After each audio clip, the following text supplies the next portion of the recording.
राधे राधे मित्रों। तो मित्रों आप लोग राधा किशन के अपकमिंग एपिसोड में देखेंगे कि मित्रों वीडियो शुरू करने से पहले अगर आप हमारे चैनल पर नए हैं और अगर अभी तक आप लोगों ने हमारे चैनल को सब्सक्राइब नहीं किया है तो चैनल को कर लीजिएगा सब्सक्राइब और बेल आइकन को ऑल पे करके प्रेस कर दीजिएगा, जिससे कि हमारी नई वीडियो का नोटिफिकेशन आपको मिल जाए। तो मित्रों आप लोग देखेंगे कि श्री कृष्ण कहते हैं दाऊ राहु और केतु की शक्ति को मात्र एक शक्ति तोड़ सकती है। प्रेम की शक्ति मात्र राधा ये कार्य कर सकती है और कोई भी नहीं। और कहते हैं श्री कृष्ण मैं पहले ही दुख भोग रहा हूँ राधा से दूर रहकर, और मैं ये कदापि नहीं चाहता कि मेरा कर्म फल किसी और के लिए दुख का कारण बने। इसलिए आपसे विनती है कृपा करके इसी क्षण आप लोग द्वारका महल लौट जाइए। और फिर शाम कहता नहीं हम आपको छोड़कर नहीं जाएंगे पिताश्री। और फिर श्री कृष्ण कहते हैं शाम एक पिता का आदेश है, इसी क्षण चले जाओ। और फिर मित्रों आप लोग आगे देखेंगे कि शाम कहता है पिताश्री आज तक आपने हर संकट से मुझे बचाया है, तो फिर आज जब आपको मेरी आवश्यकता है तो मैं आपको ऐसे अकेले छोड़कर कैसे जा सकता हूँ पिताश्री। और कहता है शाम नहीं कदापि नहीं पिताश्री, मैं आपको छोड़कर नहीं जाऊंगा, फिर चाहे मुझे मृत्यु का ही सामना क्यों ना करना पड़े। और फिर श्री कृष्ण कहते हैं देखो शाम एक पिता के लिए सबसे बड़ा दुख ये होता है कि वो अपनी संतान को पीड़ा में देखे। यदि तुम मुझे इस पीड़ा से बचाना चाहते हो तो इसी क्षण यहाँ से चले जाओ शाम। और बलराम दाऊ भी सहमत होते हैं कृष्ण की बात से। और फिर शाम चला जाता है। और फिर श्री कृष्ण अन्य सभी से कहते हैं आप सभी इसी क्षण चले जाइए शाम के साथ। और तभी अन्य सभी कहते हैं नहीं श्री कृष्ण हम सब आपको संकट के समय छोड़कर नहीं जाएंगे। और फिर श्री कृष्ण कहते हैं ये द्वारकाधीश श्री कृष्ण का आदेश है, इसी क्षण आप सबको जाना होगा। और फिर अन्य सभी पुरुष भी वहां से चले जाते हैं। और फिर मित्रों आप लोग आगे देखेंगे कि राधा अपनी शक्तियों से माया को तोड़ने का प्रयत्न कर रही होती हैं और कहती हैं देवी पार्वती से कोई तो मार्ग होगा देवी, इस माया से बाहर निकलने का कुछ तो कीजिए। और फिर आगे आप लोग देखेंगे श्री कृष्ण कहते हैं दाऊ। और फिर दाऊ कहते हैं नहीं कान्हा तुम जानते हो कि इस विचार मात्र से ही मेरी मृत्यु हो जाएगी, मैं तुम्हें यहाँ ऐसे अकेले छोड़कर नहीं जा सकता। और हाथ जोड़कर कहते हैं बलराम दाऊ कान्हा मैं तुमसे विनती करता हूँ मुझे जाने के लिए मत कहो। और फिर श्री कृष्ण कहते हैं दाऊ आज के इस एक युद्ध की गिलानी को स्वयं पर आभी मत होने दीजिए, वो सभी युद्ध स्मरण कीजिए जो हमने साथ मिलकर लड़े हैं। और फिर बलराम दाऊ स्मरण करते हैं। और फिर श्री कृष्ण कहते हैं वो सभी युद्ध मैं आपकी सहायता से ही जीत पाया हूँ, किंतु आज का ये युद्ध मेरा है दाऊ, इसका सामना मुझे ही करना होगा, इसका बोझ मैं आप पे उठने नहीं दे सकता, कृपा करके समझिए। और फिर तभी बलराम दाऊ श्री कृष्ण के गले लग जाते हैं। और फिर मित्रों आप लोग आगे देखेंगे कि दाऊ कहते हैं अपना ध्यान रखना कान्हा, मैं जा रहा हूँ किंतु स्वयं को कदापि अकेला मत समझना, तुम्हारे दाऊ हमेशा तुम्हारे साथ हैं। और फिर आगे आप लोग देखेंगे राहु कहता है अब ये कृष्ण अकेला होगा आचार्य, इससे उत्तम दृश्य आज तक मैंने पहले कभी नहीं देखा। और फिर शुक्राचार्य कहते हैं मैं तुम दोनों से अत्यंत ही प्रसन्न हूँ राहु और केतु। और फिर राहु कहता है अब आप आगे आगे देखते जाइए आचार्य कि मैं क्या करता हूँ। और फिर राहु अपनी शक्तियों से सभी स्त्रियों को दिखा रहा होता है कि कृष्ण अकेला हो गया है। और बलराम दाऊ जा रहे होते हैं। और तभी राधा ये देखकर कहती हैं दाऊ कृष्ण को छोड़कर कैसे जा रहे हैं, बाकी सब भी चले गए, क्या हो रहा है वहाँ पर। और फिर राधा चिंतित हो जाती हैं और कहती हैं कृष्ण। और ये देखकर राहु केतु और गुरु शुक्राचार्य अत्यंत प्रसन्न हो रहे होते हैं। और फिर देवी पार्वती कहती हैं राधा इसके पीछे अवश्य ही कोई कारण होगा, धैर्य रखो। और फिर राधा कहती हैं चाहे वो दाऊ हो शाम हो या कोई और, कृष्ण ने सबको प्रेम किया है, सबका सम्मान किया है और अपने प्राण संकट में डालकर सबको सुरक्षित रखा है। सबके बुरे समय में कृष्ण ने उनका साथ दिया है, किंतु आज जब कृष्ण पर बुरा काल आया तो सबने उसका साथ छोड़ दिया। इस अत्यंत संकट में ऐसा कौन सा कार्य हो सकता है कृष्ण को छोड़कर जाने का।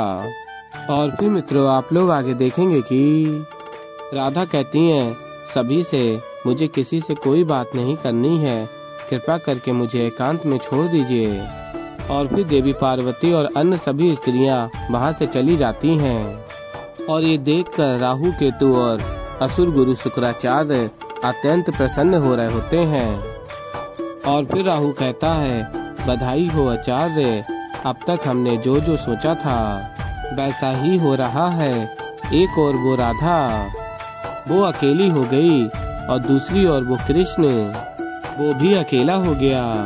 और कहता है राहु, अब राधा और कृष्ण कभी मिल नहीं पाएंगे आचार्य, आप उत्सव मनाइए, आपकी विजय हुई। और फिर मित्रों आप लोग आगे देखेंगे कि श्री कृष्ण कहते हैं, यदि कोई इन सबको रोक सकता है तो केवल वो तुम हो राधे, क्योंकि अब तुम्हारे प्रेम की शक्ति राहु केतु को रोक सकती है।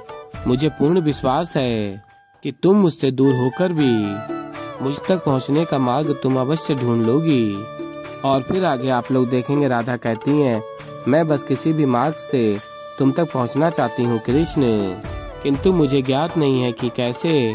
और कहती हैं राधा, जो लड़ाई तुम लड़ रहे हो उसमें तुम्हारा साथ देना चाहती हूँ, किंतु तुमसे दूर होकर ये कैसे संभव होगा, इस प्रश्न का उत्तर नहीं है मेरे पास। और फिर मित्रों आप लोग आगे देखेंगे कि महादेव श्री कृष्ण के समक्ष आ जाते हैं और कहते हैं, बस आराध्य, बहुत हुआ, अब मैं आपको ये पीड़ा और सहन नहीं करने दूंगा, अभी इसी क्षण इसका अंत कर दूंगा। मैं राहु और केतु को ही समाप्त कर दूंगा, जिससे कि आपको ये पीड़ा न भोगनी पड़े। और फिर श्री कृष्ण कहते हैं, नहीं आराध्य, आप ऐसा नहीं कर सकते, ये अनुचित होगा।